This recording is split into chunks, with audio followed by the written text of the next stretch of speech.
आम सीधासख आपको मेफेयर नहीं जाऊँ मत ये आलोचनार संपादन करने जो सुजोग देती से धन्यवाद जनावि आसतु या आग को कथा बढ़ेबा आपण मान राहुल गांधी भितर मध्य आसवाक चाहूना may I now request mister Gandhi to start off with a few remarks and then we can take it forward. Should I go and make the remarks from there? Prior to that, I'll do it from there. Then the questions I can get. Sure.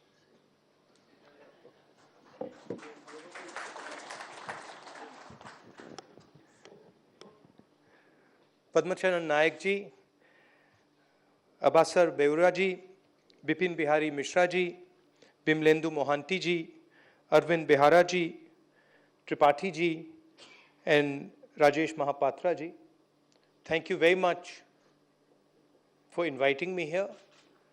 I'd like to welcome all of you here, the intellectual heavyweights of this state. It's an honor for me to come here and have a conversation with you. I'm happy to take whatever questions you will throw at me. I'm also, frankly, not only here to give you my answers, I'm also here to try and understand your perspective. So if you have comments or if you would like me to know something about Odisha, I'm more than happy to listen and understand.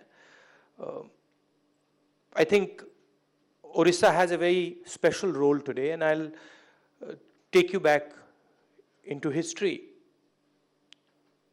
This is the state that transformed Emperor Ashok from a violent emperor to a non-violent institutional builder. And it is in your it is in your history, it is in your nature to have conversations, to have discussions. You're a decentralized society, you're a society,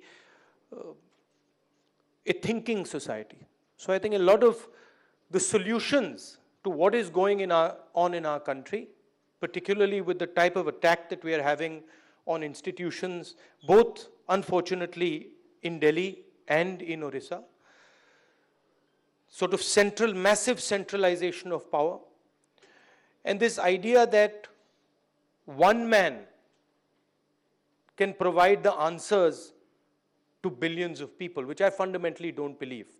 I believe that if Odisha has to grow, if India has to thrive, then the voice of the people of Odisha has to participate in that discussion. You simply cannot do it without that. And anybody who believes that one person can do miracles in this country or one person can be the fountain of all wisdom or doesn't understand the culture or the ethos of this state or of this country. So I'm looking forward to having a conversation with you. I don't want to make my opening remarks too long.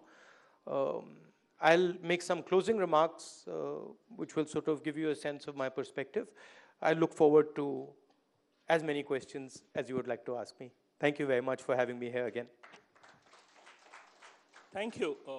That was quite short indeed. I hope the audience has picked up enough threads to come with questions. Before I open it up to a question answer session, a few ground rules. I hope all the mobile phones are switched off. Please do not indulge in parallel conversations when a person is asking a question and the speaker is answering. It's a request. I would also discourage you to switch on your phones for live cameragraphy. I can see some of the people at the back are doing that. Please, I mean, it distracts. I think we have a very important subject, and if we can all focus on the discussions, it will be great. Before you ask a question, please introduce yourself and keep your questions as short as possible, brief and focused. If you have a comment to make, please say you have a comment to make. We would make time to come back for that comment, but first we would like to take all the questions, and let us try to give everyone in this room, as many people, a chance to ask questions. So keep it short, keep it brief, and keep it around the theme of today's discussion. Can I see hands going up? Okay, let me, okay, here, yeah. Can you introduce yourself? Yeah, the person in the, yeah. As you feel. I'm okay, right? If you're going to be sitting, then I'll sit. Otherwise, I'll stand. I think it will be all good if we kind of stand up and take it. More interactive, more informal. Good afternoon, Rahulji. My name is Chandrabhanu Patnaik. I work with a university, Centurion University here. You hinted in your brief remarks about our democratic institutions being challenged. That's exactly what I wanted to ask you. How would you respond to the current scenario where every democratic institution in health, in education, in minorities are being constantly challenged? What does one do at this point of time? What are your reactions to that? Well,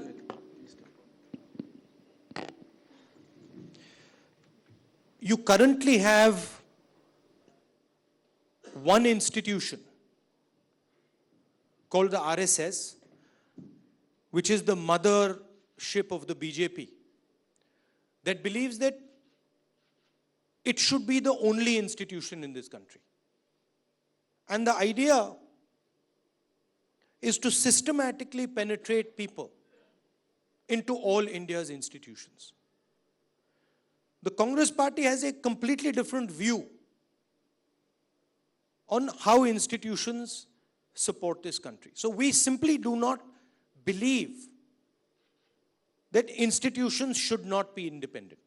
We believe that there is a link between India's success, India's constitution, India's advancement, and its institutional independence.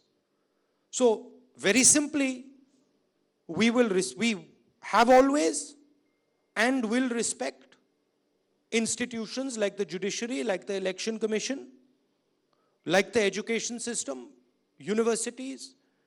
So it is a mindset difference. We are much more interested in bringing in the voice of the people of this country into governance. And sometimes, frankly, it looks very chaotic. When the Congress party is operating, there's a lot of chaos, there's a lot of noise, but that is part of democracy. So we are ideologically completely against this assault that is taking place. And we simply will not allow it and we will not do it. And frankly, we'll have to do a lot of repair work.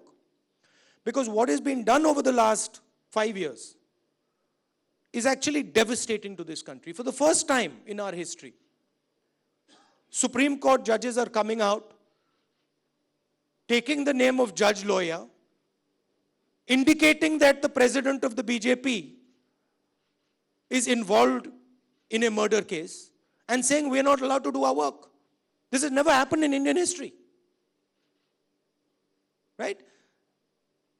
And you can see this imprint of the RSS. If you go to the North Block and South Block, or if you ask BJP ministers, they will all tell you that they have OSDs positioned under them directly from Nagpur. We simply don't believe that one state, one ideology, one set of people should run this country. We believe that 1.2 billion people should run this country, and the institutions are their instrument. And we will defend them. Yeah. Fantastic point. It's all about collective leadership. Leadership plus people. It's not leadership and then people. Can I go over from the front desk? Yes? My name is Sharat Chandra Mishra. I was DG Police of the state almost 25 years back and had the privilege of working under your father.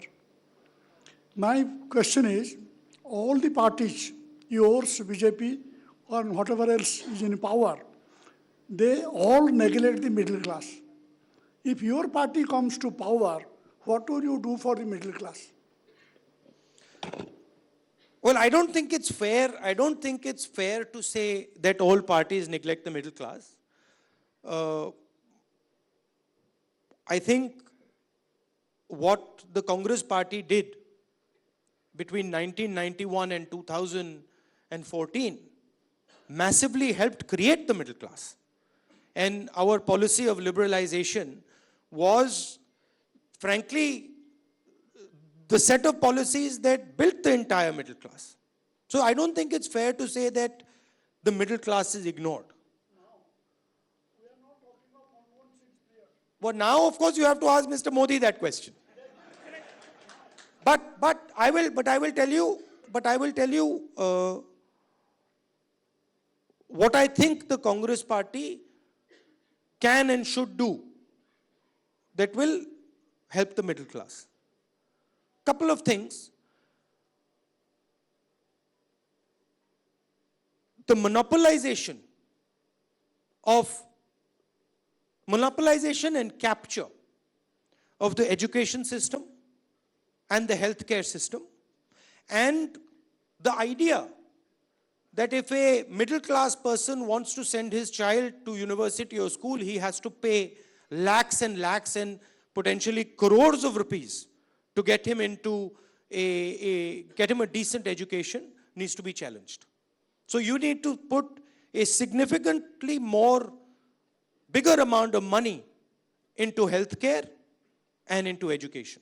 And you need to start looking at building high quality education and healthcare infrastructure. I'm not saying that there is no role for the private sector. There is. But the flagships and the standard must be set by large numbers of public sector institutions like the IITs. If you think about it, the IITs were, as an institution, were invented in the 50s. And we keep harping on how good the IITs are, and they're very good. But they're 50-year-old institutions. And one needs to think about how to transform the IIT into a 21st century institution. The value that is currently locked in the IITs needs to be opened out. For example, it is this exact same situation in healthcare. And then if you want to talk about jobs in this country, you have a complete capture of the banking system. 12.5 lakh crores. 12.5 lakh crores of India's banking money is in the hands of 30 or 40 businessmen. If you're a small businessman or a middle-sized businessman, you deal with demonetization, you deal with GST, but you are not forgiven your loans. Mr. Vijay Mallya can run away with 9,000 crores. Mr. Nirav Modi can run away with 30,000 crores, which is the equivalent of one Narega for 1 year, and not a word is said. Mehul Choksi can run away with 30,000 crores. Anil Ambani can be given 30,000 crores just like that. Stolen, frankly, from the people of Odisha, because you have HAL over here. So, some of these monopolies need to be challenged. A young middle-class businessman who wants to set up an industry needs to have similar access to the banking system as Mr. Anil Ambani does. He needs to have similar access to the political system as Mr. Anil Ambani does. And if we centralize power, if everything is run outside the Prime Minister's office, from the Prime Minister's office or from the Chief Minister's office, well, then only 15 people can benefit. 15, 20 people who are close to him can benefit. So, the single biggest step, and this is where Odisha can teach us a huge amount of lessons, is decentralization of power. Bringing power to the people. So I think that is the broad direction in which I would push. Also, things like RTI, things like the Lokpal Bill, which conveniently have been forgotten. RTI is a huge defender of the middle class. It is a weapon of the middle class. But today, the RTI is dead. So, giving the middle class protections, giving the middle class certain basic support, and making sure that the bureaucracy can't ride roughshod over the middle class. Those are the type of things we would think about. Thank you. Distinction between education as a private service or it should be a public good first. So I think that distinction has been made pretty well. Rahulji, there Not a is, private service, for which you a money-making enterprise. Because it's not a private service today. Today it is purely a money-making enterprise. Rahulji, in the context of Bhubaneswar, there is another set of anxiety that today grapples the middle class, which is about what impact and automation, artificial intelligence could have on technology-driven jobs. Because here, the aspiration is that Bhubaneswar should emerge as a tech hub, and we have a lot of IT companies, and the kind of jobs that get generated for a lot of middle-class people here are vanishing rapidly. What would be your approach to dealing with this challenge? The central challenge, if you ask me, well, I'll ask you a question to begin with. How come automation is not having an impact on job creation in China? How come China, in a world which is automating, is producing 50,000 new jobs in every 24 hours? Why? Why is it that automation is a problem in Europe, automation is a problem in India, but automation doesn't seem to bother the Chinese? I was, when I had gone to Kailash, I met a couple of their ministers and they were saying, no, job creation is not a problem in China at all. We have plenty of jobs. In fact, we have too many jobs. So the real issue is if you are actually producing things and if you are in the technological stream, you do not have a problem. You do have a problem if you are producing the low value added jobs. If you are doing body shopping, then yes, you have a big problem. But if you are actually producing things, you don't have such a big problem. And the problem is that India is frankly not producing things. And neither is the West. Production today has been completely dominated and captured by the Chinese. What we are facing, and this is something that India has to accept, and it is refusing to accept. What you are facing is an extremely competitive China that is beating everybody at the production game. And India frankly is the only country that can step up to this challenge. Modi ji talks about make in India. What's the actual result? 24 hours, 50,000 jobs every day in China. In the same 24 hours, India produces 450 jobs. This is not my data, this is the data of the government of India in the Lok Sabha. So I'm not a believer. The same idea was put forward that computers will wipe out jobs.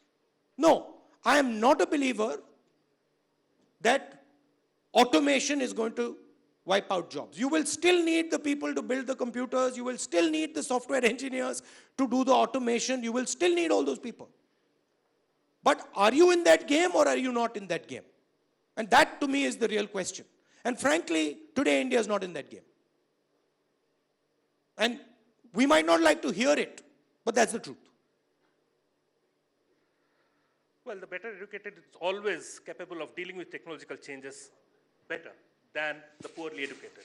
How do we ensure that everyone gets better education, not just education? I'll take one step back. Number one, you simply cannot forget about agriculture. Today, and this is going on in every single state, today governments are under the impression that agriculture is a weight. That agriculture is something that really we just have to deal with, unfortunately. In fact, agriculture is the backbone of any country. And huge number of jobs are going to come from agriculture if India rethinks agriculture. And I'm not talking simply about giving a farm loan waiver here and a farm loan waiver there. No. I'm talking about a transformation of the agricultural system. I'm talking of rethinking how the Indian farmer connects to the rest of the world. Number two, small and medium businesses are going to give you the jobs. Large businesses are not going to give you the jobs. What has been done over the last 5 years is a massacre of small and medium businesses. Demonetization, GST have literally broken the back of these businesses. Instead of seeing them as our biggest assets, instead of seeing them as our biggest strength, which they are, we have basically, Mr. Modi has destroyed them. So the central question in front of our country is, how do you produce jobs? And India has a job crisis. There's no question about that. There is no state in India which today is not facing a job crisis. Now, huge part of that is education. You want an education in India, you have a system where it is mostly privatized. A lot of it is not job related. A lot of it has nothing to do with the type of skills that are required. So you need to re-engineer these things and realign these things. Today, if you listen to the conversation in India and you read the newspapers, the main thing people talk about is growth. If we have 9% growth, we are doing well. If we have 7% growth, we are not doing so well. If we have 6% growth, we had a real problem. Nobody talks about jobs. You can grow at 9% and still have no jobs.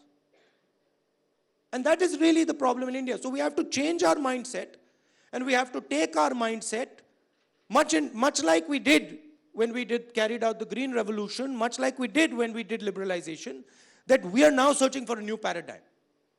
And that our old paradigm that worked from 1990 to 2010 or 11 is no longer working. And what the current government is trying to do is trying to rework that paradigm. And those tools are not going to work. It's finished. So we have to re-engineer and rethink what are the tools going to be. We are at a, if you want to call it, we are at a liberalization, pre-liberalization, pre-green revolution moment, where India can no longer tinker around. India now has to make 1 or 2 or 3 key strategic decisions and push them hard.